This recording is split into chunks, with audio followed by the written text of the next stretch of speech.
Yosh fermerlar chempionatida ishtirok etish uchun arizalar qanday topshiriladi? Buning uchun siz Google tizimiga kirib, qidiruv bo'limiga yoshfermer.uz deb yozasiz.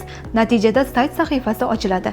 Saytga kirganingizdan so'ng ekranda Yosh fermerlar chempionati bo'limi paydo bo'ladi. Arizalarni onlayn to'ldirish bo'limidagi "Hozirroq ro'yxatdan o'ting" tugmasini bosib, o'zingiz haqingizdagi pasport ma'lumotlaringizni kiritasiz. Masalan, ism-familiyangiz, yoshingiz hamda qaysi viloyatdan qatnashayotganligingizni ko'rsatasiz. Keyingi bo'limda rasmiy faoliyatingizni tasdiqlovchi hujjat va faoliyatingiz haqida 50 megabaytdan ko'p bo'lmagan video lavhani yuklashingiz lozim. Telefon raqamingizni kiritganingizdan so'ng sizga Telegram bot orqali tasdiqlash kodi yuboriladi.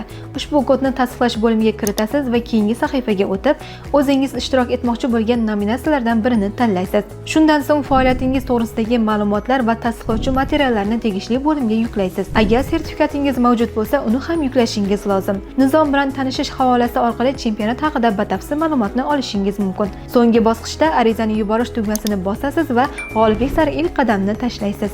Chempionatda ko'rishguncha!